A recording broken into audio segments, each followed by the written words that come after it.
ಬೆಂಗಳೂರಿನಲ್ಲಿ ಬಿಜೆಪಿಯ ಮಾಜಿ ಕಾರ್ಪೊರೇಟರ್ ಆಗಿದ್ದ ರೇಖಾ ಕದಿರೇಶ್ರನ್ನು ಕೊಲೆ ಮಾಡಿದ್ದ 7 ಮಂದಿಗೆ 72ನೇ ಸಿಸಿಎಚ್ ನ್ಯಾಯಾಲಯವು ಜೀವಾವಧಿ ಶಿಕ್ಷೆಯನ್ನು ವಿಧಿಸಿದೆ.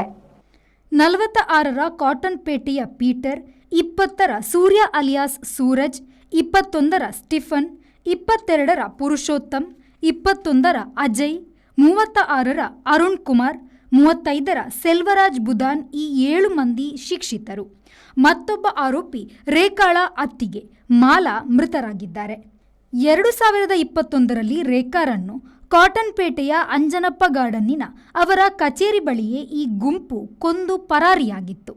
ಕಾಟನ್ ಪೇಟೆ ಠಾಣಾಧಿಕಾರಿ ಚಿದಾನಂದಮೂರ್ತಿ ನೇತೃತ್ವದ ಪೊಲೀಸರ ತಂಡ ಅವರನ್ನು ಬಂಧಿಸಿತ್ತು. ರೇಖಾ ಮತ್ತು ಅವರ ಅತ್ತಿಗೆ ಮಾಲಾ ಕುಟುಂಬದವರ ಜೊತೆಗೆ ತಿಕ್ಕಾಟವಿತ್ತು ಎನ್ನಲಾಗಿದೆ.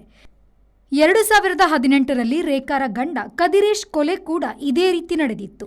2 ಕೊಲೆಗೂ ಮಾಲಾ ಸುಪಾರಿ ನೀಡಿದ್ದಳು ಎನ್ನಲಾಗಿದೆ. ಬ್ಯೂರೋ ರಿಪೋರ್ಟ್, ವಿ4 ನ್ಯೂಸ್, ಬೆಂಗಳೂರು.